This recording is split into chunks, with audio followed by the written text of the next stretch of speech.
Hello बच्चों, तो मेरे एसआर कोचिंग क्लासेस में आप सभी बच्चों का स्वागत है। तो आज हम पढ़ेंगे सेल। सेल क्या होती है? तो सेल को हिंदी में कहते हैं कोशिका। सेल को हिंदी में क्या कहते हैं? कोशिका। तो जानते हैं सेल। तो सेल की जो डिस्कवरी है सबसे पहले एंटी वॉन लीवोन हॉक ने करी थी। वो एक लिविंग सेल थी। तो सबसे पहले एंटी वॉन लीवोन हॉक ने लिविंग सेल की खोज करी थी। किस सेल की खोज करी थी? लिविंग सेल की खोज करी थी। किसने करी थी? एंटीगोन लिवोनॉव ने सबसे पहले किसकी करी थी? लिविंग सेल की खोज करी थी।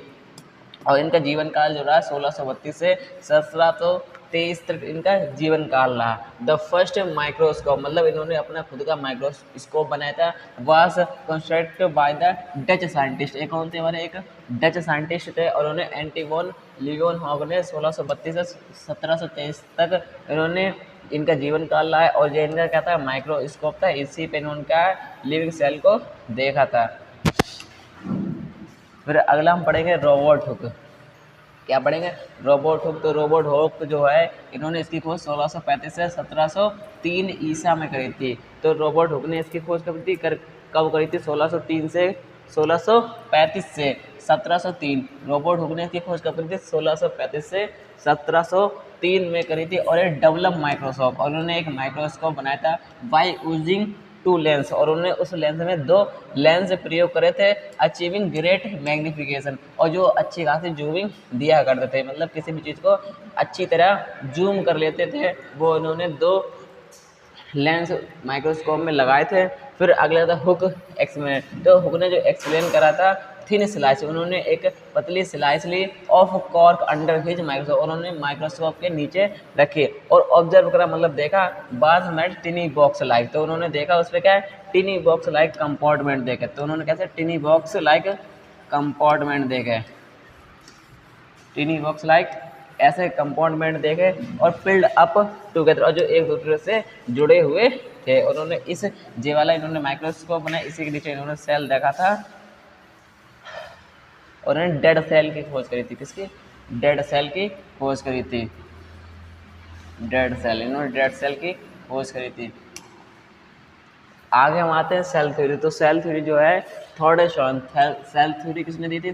थर्ड शॉन ने कहा था। सेल थ्योरी किसने दी? थर्ड शॉन ने कहा था कि जो मेड स्मॉलर डिस्कवरीज इन एनिमल्स, इन्होंने कहा था कि जितने भी एनिमल्स हैं और जितने भी जानवर हैं, इन्होंने कहा था कि जितने भी एनिमल्स हैं और जितने भी जानवर हैं वो सभी जो है सेल से मिलकर बने हुए हैं। ठीक है। तो इन्होंने कैनन थॉडर शॉन ने कहा था कि जितने भी सेल, जितने भी जानवर हैं और जितने भी पेड़ पौधे, वो सभी क्या है? सेल से मिलकर बने हुए हैं और unit of structure and functional. ठीक, किसने कहा था? थॉडर शॉन ने कहा था।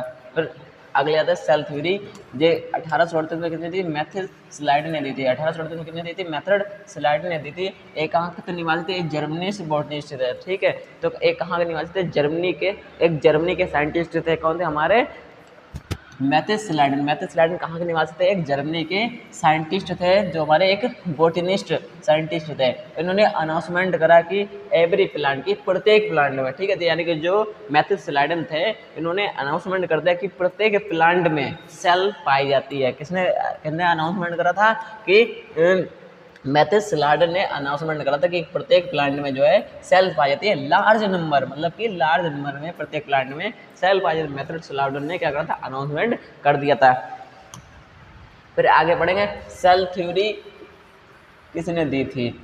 रुडॉल्फ वर्चो। तो रुडॉल्फ वर्चो जो है हमारे एक, जो रुडॉल्फ वर्चो ने सिद्ध कर दिया कि जो सेल बना है वो एक पुरानी कोशिका से ही नई कोशिका का निर्माण होता है। किसने सिद्ध कर दिया? रुडॉल्फ वर्चो ने सिद्ध कर दिया कि पुरानी कोशिका से ही नई कोशिका का निर्माण होता है। तो देखो, जैसे कि 1858 made an addition to the cell theory. तो इन्होंने 1858 में अपनी सेल थ्योरी मिलाई। 1858 में इन्होंने अपनी सेल थ्योरी मिलाई वाई सेइंग, और उन्होंने कहा डेट आल सेल की जितनी भी सेल्स हैं वो arise from pre existing cell. वो जितनी भी सेल हैं वो एक पुरानी सेल से ही नई सेल का निर्माण होता है। किसने कहा था? हमारे रुडॉल्फ वर्चो ने कहा था कि जितनी भी सेल है वो पुरानी सेल से ही नई सेल का निर्माण हुआ है। रुडॉल्फ वर्चो ने कहा था। अब हम देखते हैं सेल का आकार कैसा होता है, सेल किस में पाई जाती है।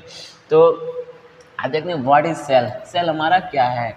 व्हाट इज सेल, मतलब सेल हमारी क्या है? तो जो सेल जो होती है, cell is the fundamental, cell हमारा क्या फंडामेंटल स्ट्रक्चरल, ठीक है, cell is the fundamental structural and functional unit of life, ठीक है। तो सेल हमारा का जो हमारे सेल की एक डिफिनेशन भी होती है, the cell is the fundamental structure and functional unit of all living beings, ठीक है। जो सेल जो होती है वो एक फंडामेंटल स्ट्रक्चर होती है और फंक्शनल यूनिट होती है ऑल लिविंग बींग्स, मतलब जितने भी जीव जंतु है उनमें फंडामेंटल स्ट्रक्चर और उनकी फंक्शनल यूनिट होती है। फिर अगर आगे देखते हैं, it is a smallest part, ये हमारा एक सबसे छोटा पार्ट होता है, यानी कि हमारी बॉडी का सबसे छोटा पार्ट होता है ऑफ, ठीक है, कहाँ हमारी बॉडी का, ठीक है। एनी ऑर्गेनिज्म, जो प्रत्येक जंतु होते हैं, which is capable of independent, मतलब स्वतंत्र होते हैं, जितने भी जीव होते हैं वो कैसे होते हैं, स्वतंत्र होते हैं, expanse and performing the initial function of life, और अपने जीवन में छोटे से छोटे कार्य को ये करने में महत्वपूर्ण भूमिका निभाते हैं। सेल जो होते हैं छोटे से छोटे कार्य को,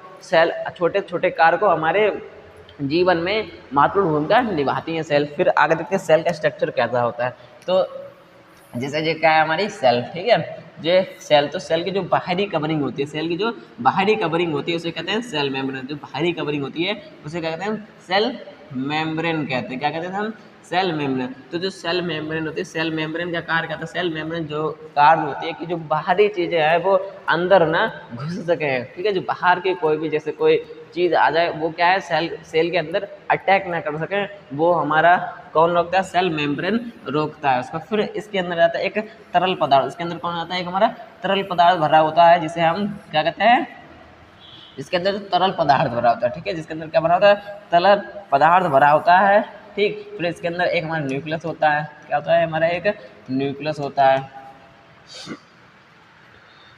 फिर न्यूक्लियस होता है,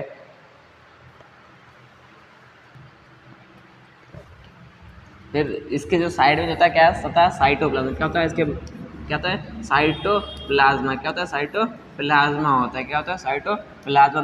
तो साइटोप्लाज्मा तो जो एक तरल पदार्थ होता है, साइटोप्लाज्मा कैसा होता है, जो एक तरल पदार्थ होता है। फिर इसके अंदर एक सेंटर में क्या पाया जाता है, न्यूक्लियस पाया जाता है, क्या पाया जाता है इसके अंदर सेंटर में, क्या पाया जाता है, हमारे एक न्यूक्लियस पाया जाता है, जो पूरी कोशिका को क्या कराता है, पूरी कोशिका को काम, जो पूरी कोशिका को काम कराता रहता है, ठीक है, जो पूरी कोशिका का करता है, मैनेजमेंट करता है, ठीक है, पूरी कोशिका को रखता है, कौन क्या कर रहा है, कौन क्या नहीं कर रहा है, तो कौन कराता है, न्यूक्लियस कराता है। फिर इसके साथ में जुड़ा होता है एंडोप्लाज्मिक रेटिकुलम, कौन जुड़ा होता है इसके साथ में, एंडोप्लाज्मिक रेटिकुलम जुड़ा होता है, मतलब ईआर, इसके साथ में कौन जुड़ा होता है, हमारा ईआर जुड़ा होता है, कौन होता है, ईआर जुड़ा होता है, जो पूरी सेल को क्या करता है, होल्ड करा कर रखता है, पूरी सेल को क्या करता है, होल्ड करके रखता है। फिर इसके साइड में एक हमारा होता है माइटोकॉन्ड्रिया, क्या होता है हमारा माइटोकॉन्ड्रिया, जिसे माइटोकॉन्ड्रिया, ठीक है, माइटोकॉन्ड्रिया जो होते हैं वो हमारी सेल का एक पावर हाउस कहलाता है। माइटोकॉन्ड्रिया क्या होता है, हमारे सेल का एक पावर हाउस कहलाता है, जो पूरी कोशिका को ऊर्जा प्रदान करता है। कौन, माइटोकॉन्ड्रिया जो है पूरी सेल को ऊर्जा प्रदान करता है। फिर इसके बाद हमारा आ जाता है कौन, लाइसोसोम। तो लाइसोसोम जो होता है, लाइसोसोम, ठीक है, लाइसोसोम हमारा कहता है, लाइसोसोम जो है हमारी जैसे सेल में जो कोई कोशिका, जैसे कोई सेल जो है बूढ़ी हो जाए या कोई या डिस्ट्रॉयड हो जाए या कोई टूट फूट हो जाए, तो उसको क्या करते हैं, भक्षण का कार्य कौन करते हैं, मतलब उसको क्या साफ कराने का कार्य लाइसोसोम करता है। फिर इसके आगे देख रहे हैं हम, what is cell, every organ, यानी कि बॉडी में जितने प्रत्येक ऑर्गन होते हैं, हमारी बॉडी में जितने प्रत्येक ऑर्गन होते हैं वो सेल से मिलकर बने हुए होते हैं। जैसे कि in our body the skin, तो हमारी बॉडी में जो स्किन होती है, मतलब जो हमारी बॉडी की त्वचा होती है, द ब्रेन, और जो मस्तिष्क होता है, द मसल्स, जो हमारी मसल्स होती हैं, इवन द बोन्स, और प्रत्येक बोन्स जो होती हैं composed of 100 of 1000 such of cell. तो हमारी बॉडी में जितने हमने मसल्स ले लिया, ब्रेन ले लिया, मसल्स ले लिया, ब्रेन ले लिया, इसके ले लिए, इनके सेल्स जो होते हैं अलग अलग प्रकार के होते हैं और अपनी जगह पर अलग अलग कार्य करते हैं जे सेल्स अपना, ठीक है। इसके आगे पढ़ेंगे एवरी पार्ट, तो प्रत्येक पार्ट, ठीक। तो जैसे हमने लिया प्लांट का जो प्रत्येक भाग, पार्ट ले लिया, प्लांट का प्रत्येक भाग ले लिया, जैसे हमने एक फ्लावर ले लिया है, फ्रूट्स ले लिए और वुड ले लिए, ठीक है, क्या क्या ले लिया है, लीफ, फ्लावर, रूट, बुड ले लिए। इनमें भी लार्ज मात्रा में सेल्स पाए जाते हैं, लार्ज मात्रा में क्या पाई जाती है, सेल्स पाई जाती है। जैसे पत्ती है, पत्ती में भी क्या है, लार्ज मात्रा में सेल्स पाई जाती है। फ्लावर में भी लार्ज मात्रा में सेल्स पाई जाती है। ठीक, किसी की पत्ती ले लो उसमें अधिक मात्रा में सेल्स पाई जाती है। फिर आगे पढ़ते हैं हम सिंगल सेल। तो सिंगल सेल को हम क्या कहते हैं, यूनिसेल्यूलर भी कहते हैं। सिंगल सेल को क्या कहते हैं हम, यूनिसेल्यूलर भी कहते हैं। क्या कहते हैं, सिंगल सेल को यूनिसेल्यूलर भी कहते हैं। सिंगल सेल को हम यूनिसेलुलर कहते हैं। यूनिसेलुलर मतलब होता है जिनमें एक कोष के जीव होते हैं, वो हमारे कौन सा कहलाता है, यूनिसेलुलर कहलाते हैं। जो एक कोष के जीव होते हैं वो यूनिसेलुलर कहलाते हैं। जैसे कि मैनी स्मॉल प्लांट, जो बहुत छोटे छोटे प्लांट होते हैं। तो जैसे हम देख रहे हैं प्लांट को हम जैसे 3 भागों में बांटते हैं। प्लांट को हमने कितने भागों में बांटा है, 3 भागों में बांटा है। तो एक हमारा कहलाता है सर्व, एक हमारा कहलाता है हर्ब, एक हमारा क्या कहलाता है, हर्ब कहलाता है। एक कहलाता है हमारा हर्ब कहलाता है, दूसरा क्या कहलाता है हमारा सर्व। तो दूसरा क्या कहलाता है, सर्व कहलाता है। और तीसरा क्या कहलाता है, ट्रे कहलाता है। ठीक, तीसरा क्या कहलाता है हमारा, ट्री कहलाता है। ठीक, तो प्लांट को हमने 3 भागों में बांट लेते हैं, एक सर्व, हर्ब, ट्री। ठीक, सर्व, हर्ब, ट्री, इन्हें प्लांट को कितने भागों में बांट लेते हैं, 3 भागों में बांट लेते हैं। तो एग्जाम्पल जैसे क्या, बैक्टीरिया है, ईस्ट है, अमीबा है, पैरामीशियम है। ठीक है, तो ये हमारे जो जितने भी जो तुम्हें दिख रहे हैं वो सभी क्या है, एक कोष के सेल है। सभी कैसा है, हमारे एक कोष के सेल है। तो पैरामीशियम एक कोष के, अमीबा एक कोष के, बैक्टीरिया एक कोष के, ईस्ट एक कोष के। जितने में आपको जो सेल दिख रहे हैं, जितने में आपको जो दिख रहे हैं, जैसे पैरामीशियम, अमीबा, बैक्टीरिया, ईस्ट, जो सब कैसे हमारे एक कोष के सेल्स कहलाते हैं। फिर इसके आगे देख रहे हैं फ्यू सेल, मतलब कि फ्यू सेल मतलब कुछ मात्रा में सेल किसमें पाई जाती है, लेकिन कुछ मात्रा में पाई जाती है। तो देखते हैं जैसे कि हमारे सम वेरी स्मॉल प्लांट, कुछ हमारे छोटे छोटे प्लांट्स होते हैं, एंड एनिमल, और कुछ जानवर होते हैं, are made of the relative fewer number of the sales.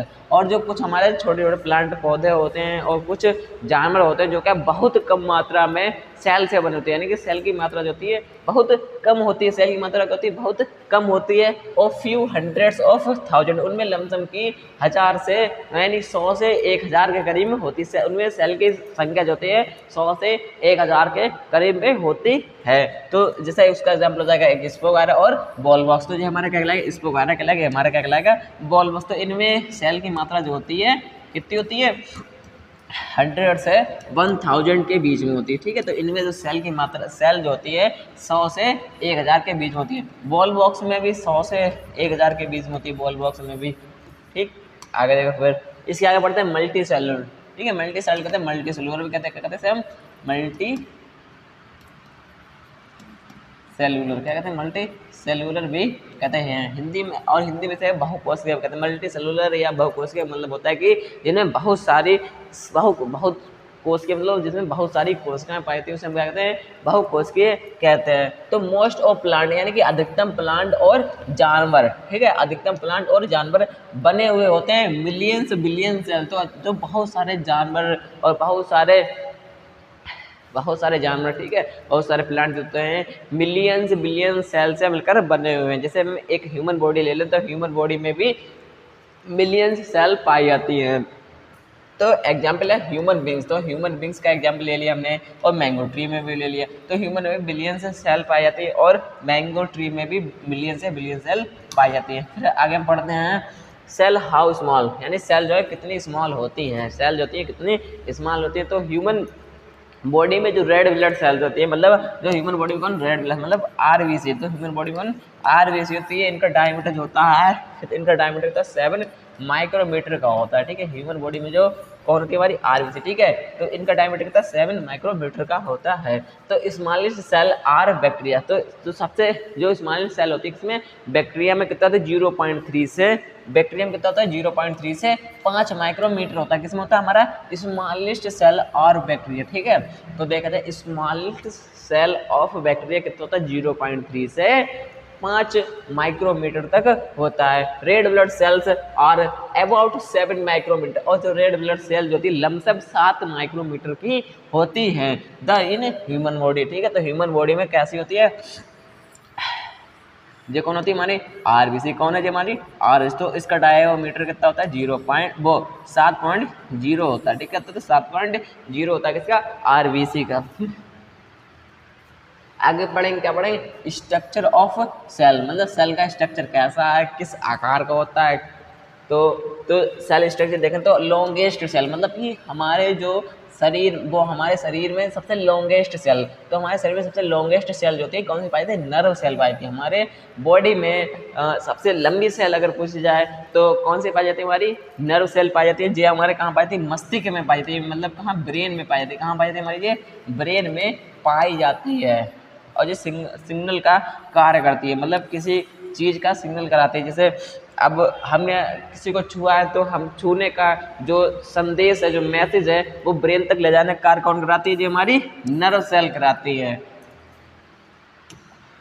फिर इसके आगे हम देखें सेल शेप और साइज, सेल का आकार आकृति कैसी होती है। तो नर्व सेल आर लॉन्ग, तो नर्व सेल कैसी है तुम्हारी लॉन्ग सेल होती है जो कंडक्ट कराती है इम्पल्स को। नर्व सेल जो है एक कैसी होती है लॉन्ग सेल होती है और जो है इम्पल्स को क्या कराती है कंडक्ट कराती है। नर्व सेल कैसी होती है हमारी लॉन्ग होती है, कंडक्ट कराती है इम्पल्स को। Distance part of the body of the brain to vice versa, ठीक है, बॉडी टू वाइस वर्सा, ठीक है। तो जैसे कि हमने किसी व्यक्ति को छुआ है और हमारे छूने से हम अब उसे पता है चलेगा, तो हमने किसी व्यक्ति को छुआ है तो छूने से जो वहाँ से जो मैसेज आता है ब्रेन के पास जाता है, वो ब्रेन बताता है कि हमें किसी ने छुआ है। तो जो काम कौन करता है, जो हमारा काम कौन करता है, नर्व सेल काम कराती है। फिर आगे बढ़ लें मसल सेल। मसल सेल क्या होती है हमारी लॉन्ग सेल होती है। मसल सेल कैसी है तुम्हारी एक लॉन्ग सेल होती है और कॉन्ट्रैक्टाइल